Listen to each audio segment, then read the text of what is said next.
बिस्मिल्लाहिर्रहमानिर्रहीम। अस्सलामु अलैकुम वरहमतुल्लाहि वबरकातुहू।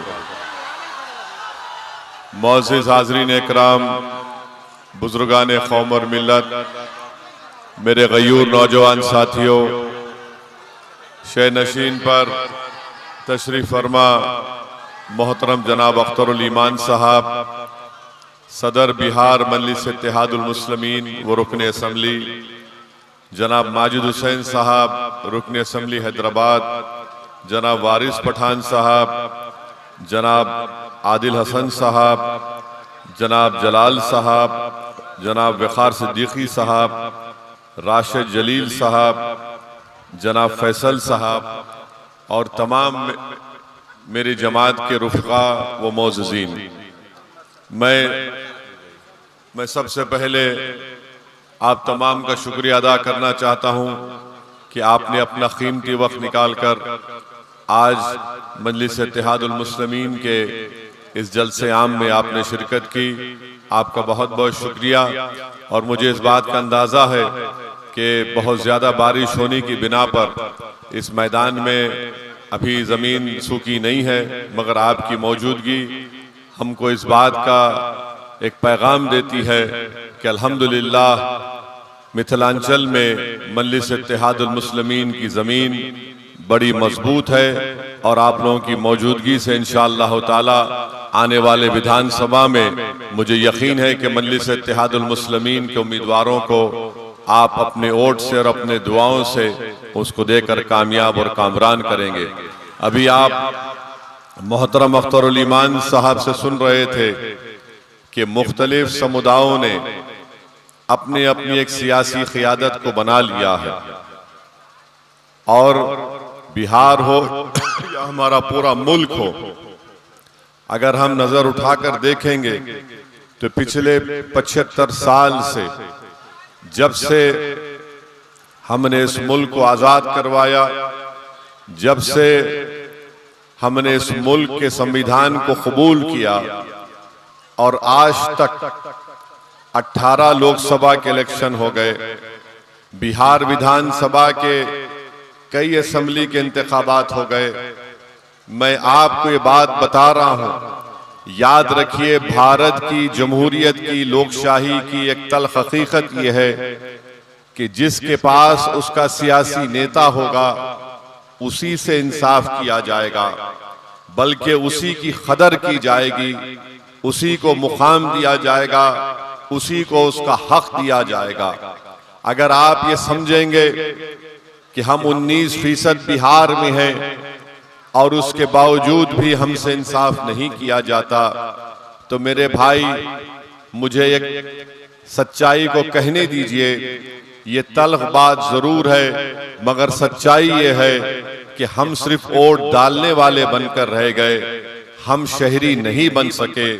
हम सिर्फ चुनाव के वक्त उठकर वोट डालते हैं, उसके बाद हम अपने गांव, अपने शहर, अपना जिला, उसकी तरक्की के बारे में, उसमें स्कूल कॉलेज को लाने के लिए जो सैलाब से जमीन कट जाती है उस एम्बैंकमेंट का काम करवाने के लिए, हमारे बच्चियों की तालीम को मुकम्मल करवाने के लिए हमारे पास कोई आवाज उठाने वाला नहीं है। और यही वजह है कि हम सिर्फ वोट डालने वाले बन गए।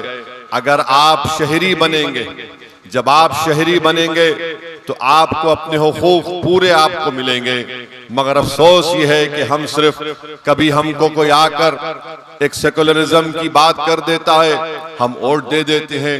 कभी आकर कोई कहेगा कि फिरका परस्ती को शिकस्त दे दीजिए, हम उसको वोट दे देते हैं। मगर बताइए, हमने हर महाज पर, हर इशू के ऊपर, हर मुद्दे के ऊपर आप और हमने मिलकर वोट दिया, बताइए हमने क्या हासिल किया।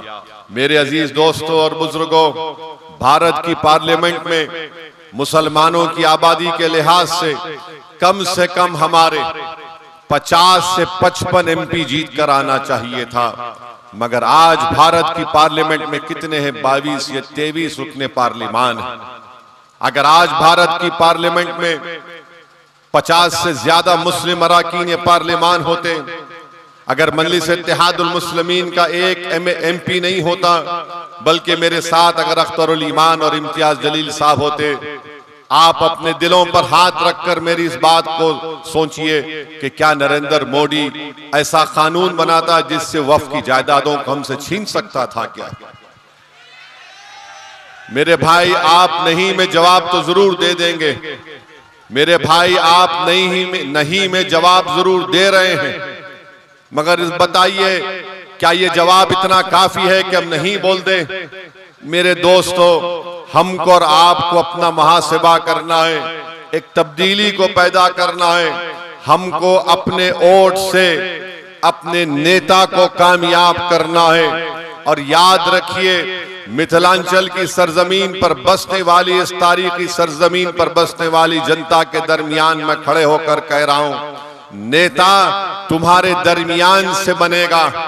कोई नेता आसमान से नहीं आएगा, कोई जमीन के अंदर से निकल कर नहीं आएगा। एक मामूली सी आदमी को आपको अपना नेता बनाना पड़ेगा। देखो, यादवों का नेता है, हर समाज का, ठाकुरों का, ब्राह्मण भाइयों का नेता है, भूमियारों का नेता है, EBC का नेता है, पसमानदा तबकात का नेता है, मांझी का नेता है, पासवान का नेता है, अरे सबका नेता है। अगर किसी का नेता नहीं है तो बिहार में 19% मुसलमानों का नेता नहीं है। ये सच्चाई है, इसको आपको कबूल करना पड़ेगा। और अगर कोई ये दिमाग में अपनी बात डालकर सोचता है, अरे भाई ये ओवैसी क्या कह रहा है, कैसा हम अपना नेता बनाएंगे? अरे जैसा उन्होंने बनाया वैसा आपको बनाना है। हम भी उन्हीं की तरह इंसान हैं, मगर हम में और उनमें फर्क यह है कि वो अपने नेता को बनाने के लिए, अपनी सियासी लीडरशिप को बनाने के लिए एक हो जाते हैं और एक होकर अपना वोट पूरा उस नेता की कामयाबी के लिए इस्तेमाल करते हैं। और हमारा मामला यह है कि जैसा मजलिस उम्मीदवार खड़ा करेगी तो हम हमारे ताल्लुक से बोलना शुरू कर देंगे, अरे ये हैदराबाद से आया है। हाँ, मैं हैदराबाद से आया हूं, कोई चांद से नहीं आया हूं। और जब आ गया हूं तो कोई माइका लाल मुझे बिहार से नहीं बाहर भिजा सकता।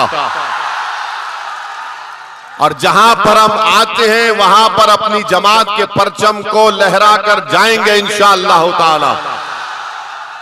और अफसोस की बात यह है कि इल्जाम लगाने वाले हमारे ही भाई हैं। एक साहब है राजद के, अल्पसंख्यक समाज के कोई नेता उनको बना दिया गया। वो बार बार इतनी मोहब्बत मुझसे करते, नहीं मालूम घर में किसी और से शायद उनको मोहब्बत नहीं मिल रही, हमसे मोहब्बत कर रहे हैं। और बोलते हैं कि वो हैदराबाद से आया है। अरे जनाब, आपका लख्ते जिगर, आपका बेटा, अगर आज अल्लाह ने उसको डॉक्टर बनाया तो मेरे मेडिकल कॉलेज में पढ़ाकर बनाया, जब तुमको याद नहीं आया। तुम आज हमको बड़ी बड़ी गाली देते हो। अच्छा वो खुद क्या 2019 में उनका बेटा JDU से टिकट लड़कर नहीं इलेक्शन लड़ा था, मोदी का फोटो लगाकर। जब तुमको सेकुलरिज्म याद नहीं आया, अरे तुम अपनी औलाद के लिए सब कुछ कुर्बान कर दोगे।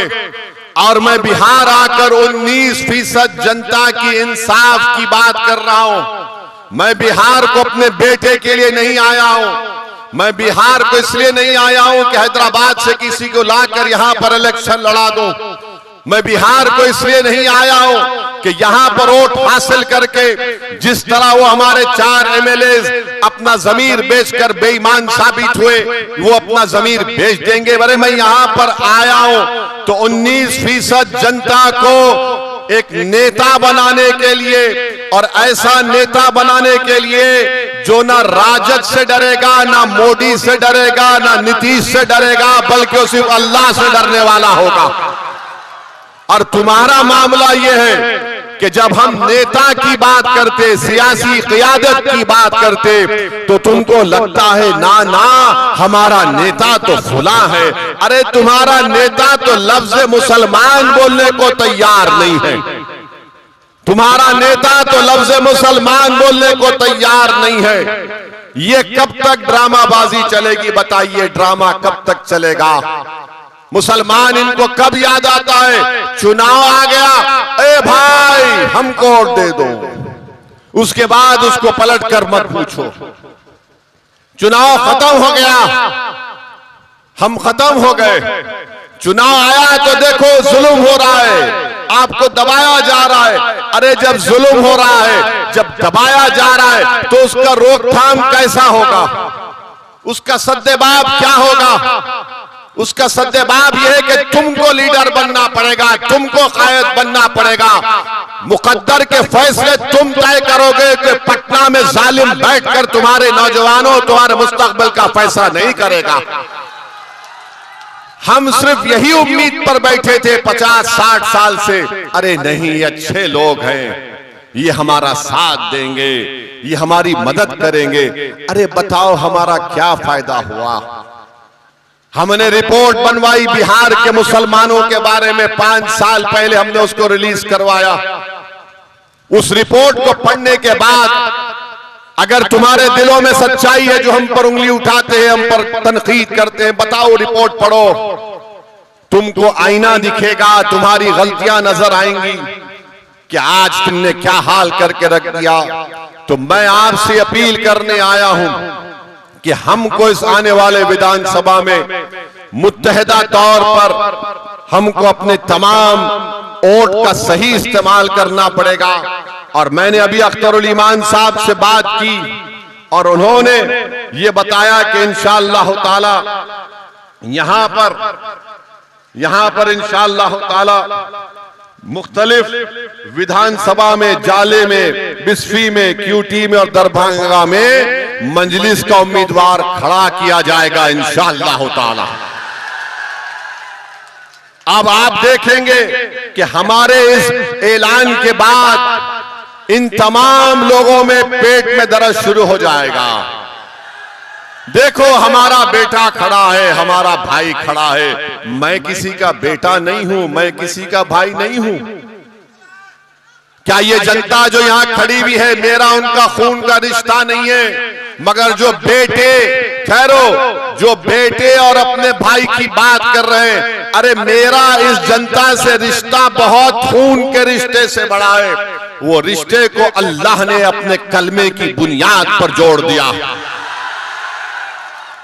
और तुम आकर बोलोगे ऐसा कर, अरे तुम 2019-20 में मोदी का फोटो लगाकर भीख मांग रहे थे वोट के लिए, और आज तुम सेकुलरिज्म की बात करते हो। कभी अपने गिरबान में झांक कर देखो। मैं आपको बताने आया हूं कि अख्तरुल ईमान साहब ने, अख्तरुल, छोड़ दिए सर, छोड़ दीजिए, हमारा दीवाना है, छोड़ दीजिए, छोड़ दीजिए, कुछ नहीं होगा। मैं आपको, आराम से सर, मैं आपको बताने आया हूं कि हमारे पास बिहार के जिम्मेदार लोग आकर अख्तरुल ईमान साहब से कहा कि आप इनसे बातचीत क्यों नहीं करते, आप इनसे समझौता क्यों नहीं कर लेते। तो अख्तरुल ईमान साहब ने कहा, मुझसे पूछा क्या करना चाहिए। मैंने कहा वो कौम के जिम्मेदार लोग हैं, जब वो आपके पास आए तो उन्हीं को बोलिए कागज पर लिख दो और आप साइन करके भिजा दीजिए लालू जी को। अख्तरुल ईमान साहब ने एक खत लिख दिया लालू जी को और कहा कि हमसे मिलिए, हम आपके साथ मिलकर लड़ेंगे, बीजेपी को बिहार में सरकार बनाने से रोकेंगे, बीजेपी को मुख्यमंत्री बनाने से रोकेंगे, मोदी अमित शाह को रोकेंगे। फिर उसके बाद उनके बेटे ने कहा कि पिताजी को लेटर आया होगा, मुझे नहीं। हमने कहा अख्तर भाई इनको भी लेटर लिख दीजिए। अख्तर भाई ने उनको भी खत लिख दिया, बल्कि ढोल बाजा के साथ ले जाकर घर पे दिया तेजस्वी को, ताकि तुम सुन लो अपने कान से कि हम खत दे रहे हैं। अख्तर भाई ने क्या लिखा खत में कि हमको 6 सीट दो। आप जानते हमारे 5 विधायक को आपने कामयाब किया था अल्लाह के फजलो करम से। हमने कहा 6 सीट दे दो। लिख कर दिया अख्तरुल ईमान ने कि हम, अगर आप तुम मुख्यमंत्री बनते तो हमको मंत्री नहीं चाहिए, हमको सिर्फ एक ही काम चाहिए कि फिरका परस्ती का खात्मा करो, आरएसएस को रोको बिहार में और मुसलमानों से इंसाफ करो। अब आप खुद फैसला कर लीजिए, इसमें मेरा क्या फायदा है, अख्तरुल ईमान की जात का क्या फायदा है, आदिल हसन का क्या फायदा है। हम में और में की फर्क है। हम कह रहे हैं कि ये हमको चाहिए, उसके बावजूद भी वो हमसे बात करने के लिए तैयार नहीं है। तो बिहार की जनता को मालूम हो गया कि कौन मोदी, अमित शाह और नीतीश कुमार की सरकार दोबारा बनाने से रोकना चाहता है और कौन उसको लाना चाहता है। यह फैसला आपको करना है। और सुन लो तेजस्वी, सुन लो राजद के नेता, हम तुमको बता रहे हैं तुम्हारी नादानी तुमको नुकसान पहुंचाएगी। तुम्हारा गुरूर और तुम्हारा तकब्बुर तुमको कमजोर करके रख देगा इंशाअल्लाह। तुम ये समझ रहे हो कि तुम सब कुछ कर जाओगे, तुम नहीं कर सकते।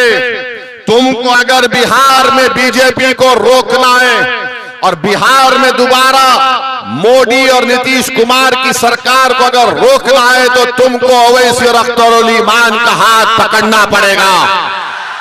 और अगर तुम नहीं पकड़ोगे तो हमको कोई फर्क नहीं पड़ता। हम तो सिर्फ वही कहेंगे कि हस्बुनल्लाहु निअमल वकील, हस्बुनल्लाहु निअमल वकील। लड़ना हमको सबसे बेहतरीन आता है, लड़ेंगे जरूर इंशाअल्लाह ताला। और हम किसी माइका लाल से डरने वाले नहीं हैं, मगर आप तक ये बात पहुंचाना था, आप तक ये पैगाम देना था कि आप देख लीजिए कि कल ये लोग बोलते थे ओवैसी बड़ा गुरूर करता है, वो किसी से बात करना नहीं चाहता। अरे जालिमो, मैं तो हमेशा से तैयार था। अभी आज से 1 महीना पहले वाइस प्रेसिडेंट ऑफ इंडिया का इलेक्शन हुआ, नायब सदर जमहूरिया का। किसको वोट दिया ओवैसी ने? किसको वोट दिया ओवैसी ने? सुप्रीम कोर्ट के रिटायर्ड जज जस्टिस सुदर्शन रेड्डी साहब, जो इंडिया अलायंस के उम्मीदवार थे, हमसे बात की और कहा कि ओवैसी साहब आपका सपोर्ट चाहिए। हमने कहा सुदर्शन रेड्डी साहब, आप सुप्रीम कोर्ट के जज रह चुके हैं, हम बराबर साथ देंगे। हमारे तेलंगाना के मुख्यमंत्री रेवंत रेड्डी ने हमसे मिलकर कहा कि असद भाई साथ दो। किसको वोट दिया फिर आज तुम हम पे उंगली उठाते हो? दूसरी अहम बात मेरे अजीज दोस्तों और बुजुर्गों, आज नीतीश कुमार की सरकार के 20 साल से ज्यादा का वक्त हो चुका है। अब यह हाल हो चुका है कि महिलाओं के पास 10-10 हजार रुपये डाल रहे हैं। हम ये पूछना चाहते हैं, अगर 7,000 करोड़ का सही इस्तेमाल होता तो क्या दरभंगा में एम्स नहीं बना सकते थे आप? दरभंगा में एम्स बना सकते थे। अगर महिलाओं से इतनी मोहब्बत थी तो आप अस्पताल बना देते। महिलाओं से इतनी मोहब्बत थी तो बच्चियों के लिए कॉलेज बना देते।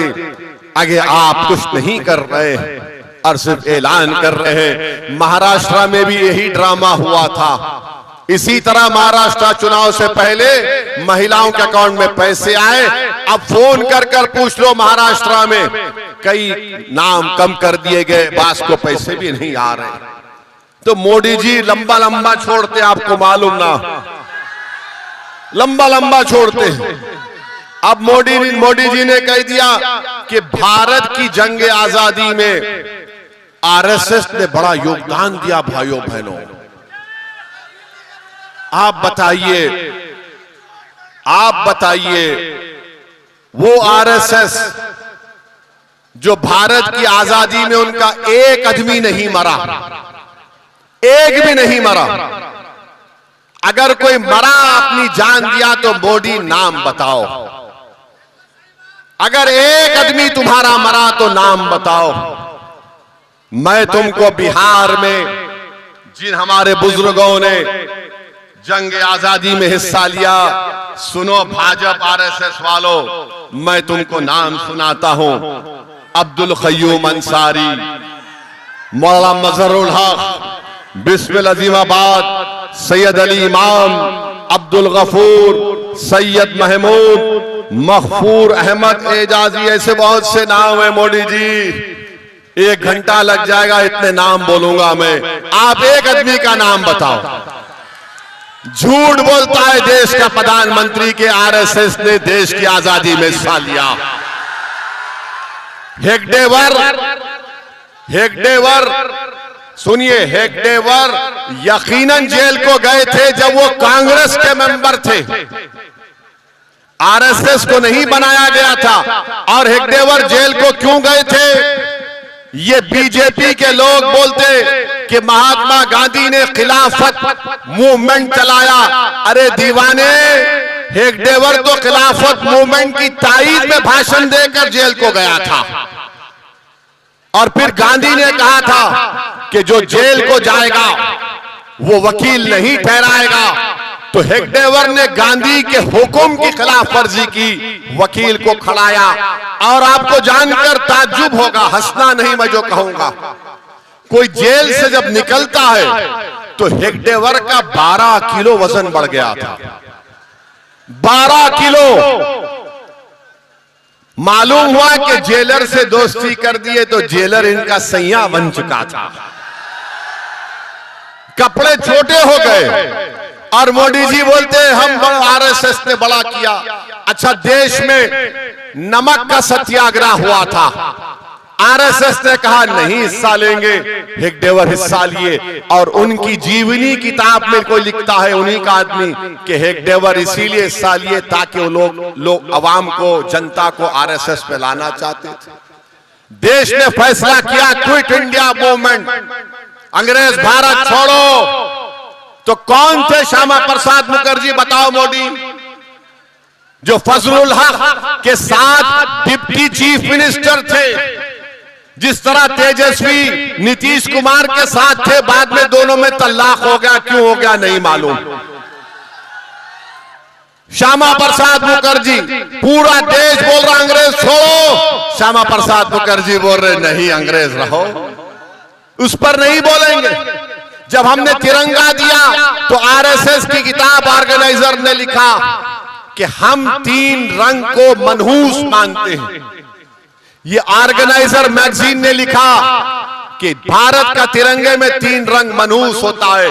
बताओ मोदी जी, कितने बातें करूं मैं आपकी तंजीम के बारे में, मगर आरएसएस की तारीफ में मोदी जी बोलते हैं। मेरे भाई, आरएसएस ने इस देश की आजादी के लिए कुछ नहीं किया, अंग्रेजों से मिलकर काम किया। और ये तारीख गवाह है। मगर आज आकर नेशनलिज्म का हमको बताते हैं, हुब्बुल वतनी का दर्स बीजेपी आरएसएस हमको बताती है। अरे ये देश से हमको इतनी मोहब्बत थी और है और रहेगी कि हमारे बुजुर्ग जिनको गिरफ्तार किया गया था, मौजूदा सऊदी अरेबिया से माल्टा की जेल को लेकर गए थे। माल्टा की जेल को लेकर गए थे और उस माल्टा की जेल में उनको रखा गया। आज भी भारत से माल्टा की कोई डायरेक्ट फ्लाइट नहीं है। कौन थे हुसैन अहमद मदनी, जो अपने शेख, अपने उस्ताद के साथ उस माल्टा की जेल में खुले मैदान में उनको रख दिया जाता था। आज भी डायरेक्ट फ्लाइट नहीं है माल्टा से। उन्होंने वहां जेल में गुजारी, मसाइब गुजारे। अरे कौन ये लोग, तुम आज हमको उंगली उठाते हो? मौलाना अबुल कलाम आजाद ने क्या किया? जौहर बरदरान ने क्या किया?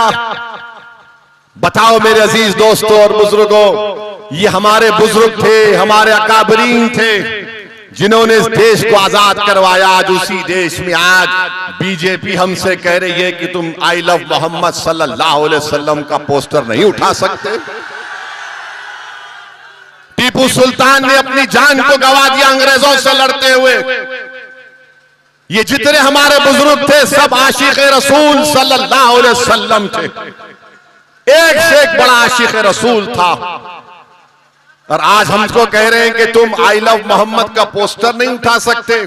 मोदी जी 2018 में आपने केरला के एक आर्टिस्ट के पोस्टर की तारीफ की थी, वो तारीफ सही थी। और आज हम हमारे रसूल, हमारे नबी का पोस्टर उठाते हैं खाली। उसमें कोई संविधान के खिलाफ बात नहीं है, उसमें कोई हिंसा की बात नहीं।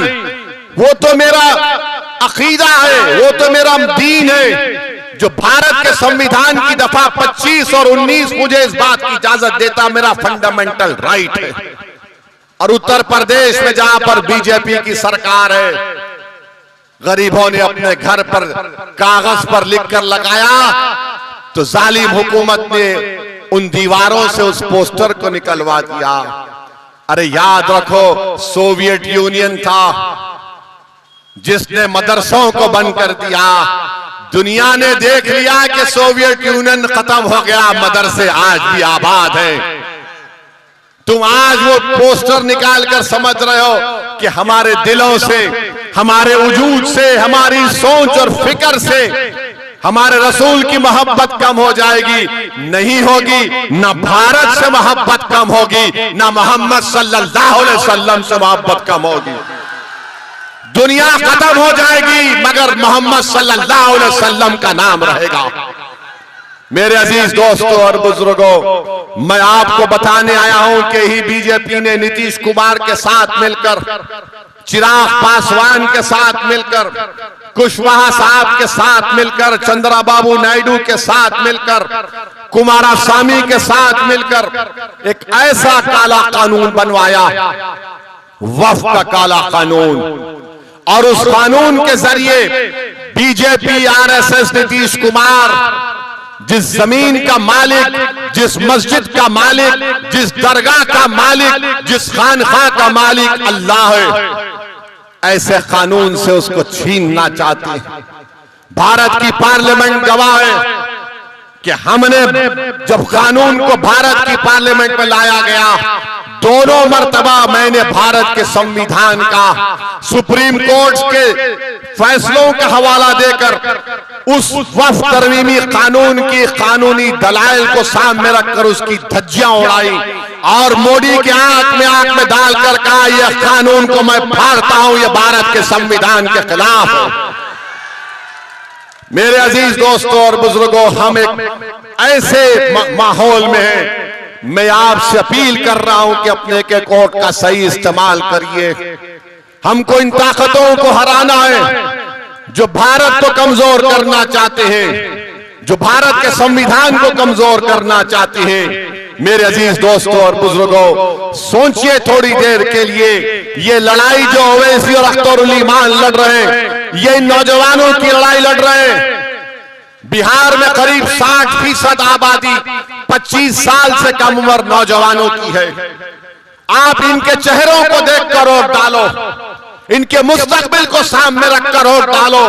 बुजुर्गों, आपने अपनी जवानी बर्बाद कर दी इन जालिमों के पीछे, मगर अपने बच्चों की जवानी को बचा कर रखो ताकि हम एक ताकतवर कौम बनकर उभरे मुस्तकबिल में। नौजवानों, तुम्हारी भी जिम्मेदारी है कि अपने के कोर्ट का सही इस्तेमाल करो। मंजलिस के परचम और मंजलिस के पतंग छाप पर बटन दबाओ ताकि इन लोगों को मालूम हो जाए कि आप एक तब्दीली लाना चाहते हैं मिथिलांचल में। आप एक सियासी लीडरशिप यहां पर बनाना चाहते हैं। आप बनाएंगे अपनी लीडरशिप को, आप बनाएंगे अपनी लीडरशिप को। क्या आप पतंग छाप पर वोट देंगे इंशाअल्लाह? तो अल्लाह हम तमाम की नियतों के मुताबिक